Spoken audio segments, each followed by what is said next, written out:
they've all sort of settled in now, lie down at the back there. How many blokes does it take to feed 9 calves here?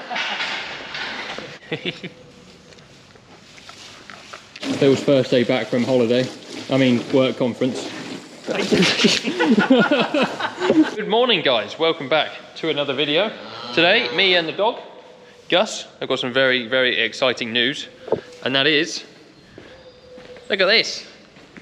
First calves are here. Our first batch of Angus calves are now on the farm. We've been and picked them up this morning. They're all very, very friendly, aren't you? Oh. The really nice thing about these calves is we actually got them from the dairy farm I worked on before coming to work here at North Wyke.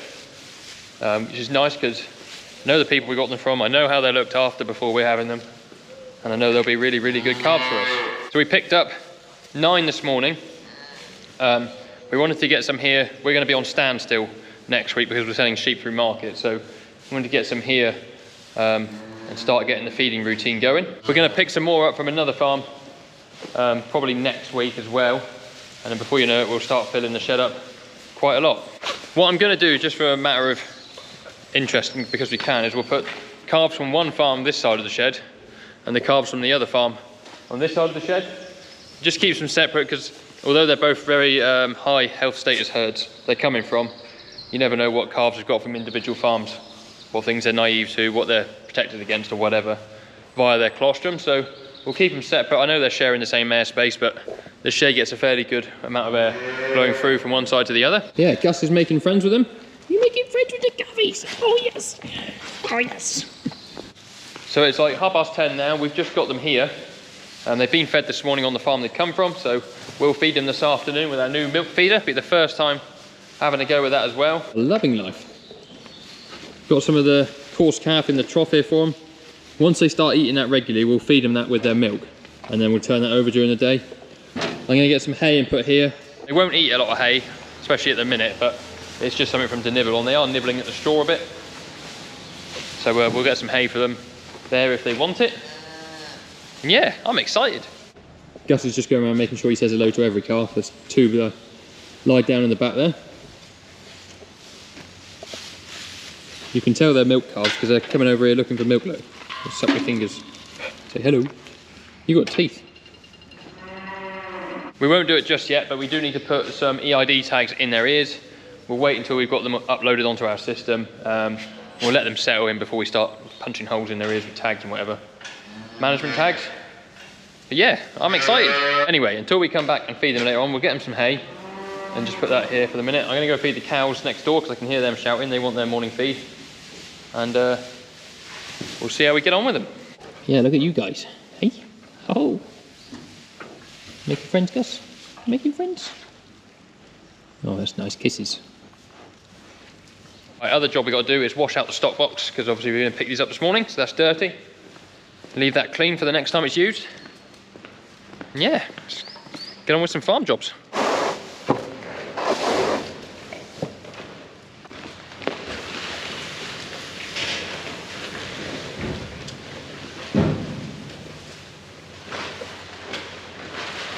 Another little update on some cattle things. We've got some of the techno cows, as we call them, that have come off the techno grades project. We've had approval to house them and fatten them because they won't go back onto the project now. And because we're now down with TB, can't put them through market as stores as easily as we like to, so we'll probably try and fatten them a bit quicker and finish them, put them through abattoir. So that'll be another job soon. We'll bring them home once they've grazed off a couple of the fields where they are. We've got a bit of grass around the farm here we can graze, and then we'll put them in the shed and get them on a bit of a finishing diet. Look how happy the dog is to be outside. Happy doggo. Just dropped the bale of hay in here for the calves. They come over to see what it's like. Not really expecting them to eat much of it. They might pick at it a little bit, but certainly when they're as young as they are, sort of 2 weeks old or whatever, I don't think they'll eat too much of it. It's just there for a bit of scratch factor if they want it. They'll eat a bit of their bedding as well, if anything, the barley straw. They are eating the coarse calf, which is nice to see. They've been nibbling on that whilst I've been here. Yeah, we've got some fairly green hay. They can eat should they want it. It's just a bit of a novelty, but they've all sort of settled in now, lie down at the back there. They've obviously got their water back there as well, forgot to mention that earlier. one there having a bit of a play with it. I've got some other jobs to go and do, so we'll go and see how we get on with those. Obviously come back and feed them this afternoon. Right, I'm going to borrow this scale here that it's a green feed scale. Perhaps I will take this one instead. There's no battery. No, I'll nick this one temporarily. I don't want to have a very long. What I want to do is weigh out some milk powder into one of the jugs I've got up there. That way, instead of having to weigh it out every single feeding, especially when we've only got a few calves, I can just put in a jug full or half a jug or whatever, as long as I know how much that weighs. Right, so I got myself a jug here in the scale. What I need to do now is press this button here to tear it. So that's now back to 0. If I take the jug off, it'll go to a negative figure. So that's right, so anything we put in there now is a net weight. This is the milk powder we're going to be using. It's called Volac Blossom. Now on the back here, on the instructions, it says to feed, so on the instructions here it says to feed 125 grams of powder mixed with water to make 1 litre. So that doesn't mean 1 litre of milk plus 125 grams. That means 125 grams of powder made up to a litre. I think it's a common misconception sometimes. To feed 1 calf here, which is 3 litres of milk a feed, which is what we're going to do, we need 375 grams of powder and 2.6 litres of water. So then we'll times that by 9 and we'll get enough for our 9 calves we've got in there. Obviously it will continuously change as the more calves we get and whatever, but it's an easy way to start. So 9 times 0.375. 0.375 times 9. 3.375. So we need 3.375 kilos of powder for a feed for those calves. This has still got some water in it from when I was testing it out, so I will get that emptied out and put some fresh water in before we feed these guys later on. There's a few other things I need to do. I need to get a rubbish bag down here for all the bags and the cake bags and all the other various things. Rather annoyingly, I noticed when I uncovered this morning that the squirrels have got into it over the winter, or rats, all the rat and mice droppings. So the couple bags on the top there are going to be having to be chucked away. I know, we give some milk later on, yes. I'll leave them to it. I just wanted to check a couple things out. I'll just go on top of that bag. Here's the feeders. No one's seen the feeders from the time we had calves before. So there's 20 teats on each of these. I have cleaned them all with the pressure washer yesterday, so they're all clean, ready to go. And the next job here is completely unrelated to calves, but just want to empty the hopper on this seeder that I was using yesterday. It's got the last little bit of clover seed in there, so we'll get that out and clean so it's ready for the next time. Take that one out.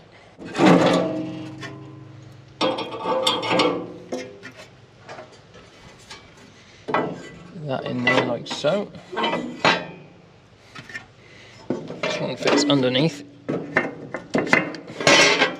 Right. Now I'm going to spin that wheel around a few times. Hopefully some clover seed will come out of there.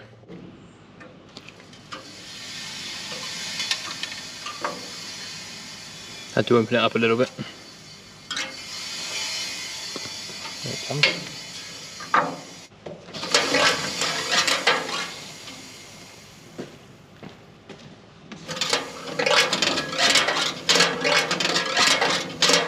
She had it set to 0 when I was using it, because this seed is so fine, it falls through the gaps in the rollers of this particular roller anyway, without having to be open. If I look in there now, there is a tiny bit left in there, but I need an airline or something to blow that out with. Right, I'm just off to wash out the stock box. I was going to do it earlier, but Bowman turned up with his friend Noel, who's come over from Ireland to visit him. We see quite a lot of Noel on social media. He actually has a podcast called Out the Gap Podcast. I'll put a link to it in the description if you want to go and listen to what he gets up to. I'm sure you'll find it very interesting. He was having a bit of a tour of the site here with John. We just got chatting like people do. So we're going to go and feed the calves in a minute, but I need to wash out the stock box first, and then we'll see how the old milk feeder goes. Also, I better say, Noel's oldest boy, whose name I do not know, I apologise for not asking for your name, but there's a hat and a woolly hat coming for you. I even signed it. I was asked to sign it. I've never been asked to sign anything, but I hope you enjoy your hat. Right. Ah, God's sake.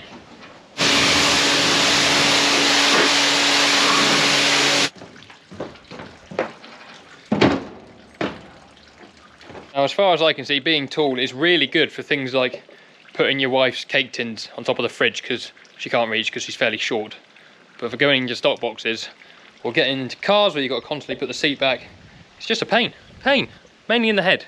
I probably should have said as well, Noel's podcast is farming based. I didn't really explain that very well. He's from farming stock, so he is an agricultural man, and he goes around just talking to other farmers and people within farming and agriculture about various things, so definitely check it out, worth listening to. How many blokes does it take to feed 9 calves here? My parents had one of them, it would have saved them probably about 10 years of their life. But look at this, they are going for it. Well happy calves. So there's 3 litres of feed there for each of them, so 375 grams of powder and then made up to 3 litres per animal, all in the one big tub, and they can drink to their heart's content until it's empty. And if it all goes as well as this is, just chucking the feeder in there and letting them get on with it, it's going to be a breeze. So now we've got to figure out washing the thing out, so we'll go and do that in a minute. Leave these guys to it because they seem fairly happy. Drain the last little bit out of the valve on the bottom there into the bucket. Bruce is going to tip in there. And then we'll take this outside. This hose here, Phil, if I connect it up, will reach to the door. So then we can take it over there, swill it all whilst it's pumping and get it empty. So where do you plug that one into? Undrape all the goodness off here.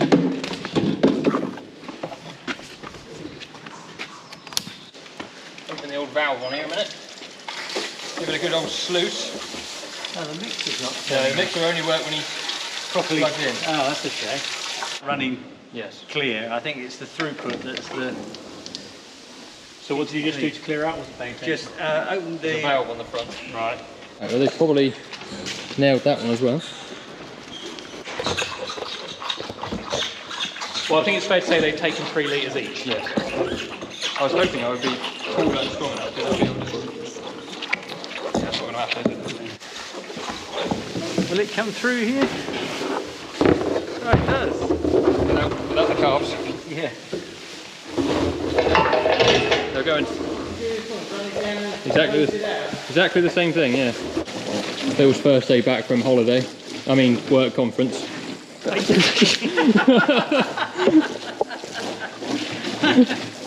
Sorry. Swilling off calf feeders. Okay, I appeal to multiple audiences, Josh. Earlier this week he was mixing with the richest of the rich at the... No, the brainiest of the brainy. Oh, the brainiest of the brainy. And now he's down here slumming it with us. I was representing the power of UK agricultural science. Meh.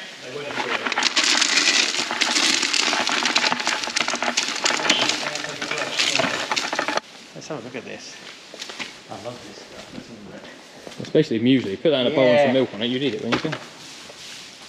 I used to like the old stuff you used to get. You used to have little sort of red bits in there. Oh, and so another sunny day on the farm comes to an end. It was actually really nice this morning to go back where I used to work and see the people I work for. I won't mention their names because I haven't asked them if it was alright to, but it's nice to go back and see them. It's nice having calves from them because I know exactly how they've been looked after before we have them. I'm not saying anyone looks after calves badly, but when you buy them through market, you never quite know what they have been through before you get hold of them. So it's nice that the 2 farms that we're going to be having calves from are from people I know personally, and I know exactly how they treat their calves, and I know they'll be good for when they come to us. It was nice that our ones we got here this morning taken so quickly to the feeders and the feeding, and they're actually eating some of the coarse calf though when we left tonight as well. So yeah, I could not be any more pleased with that. So yeah, thank you very much for watching the video, guys. Let me know what you think of the calves down in the comments below. You'll be seeing a lot of them on the channel coming up because we'll be doing obviously a lot of the feeding. We've got to put their management tags in and various things to them. We'll get them weighed on the farm tomorrow as well. If you like the video, please give it a thumbs up. Subscribe to the channel if you haven't already. That helps me out loads. We'll see you guys on another video very soon. Cheerio. Oh, PS, if you like these new shirts, They're available in the link in the description to the merch store, along with the hats.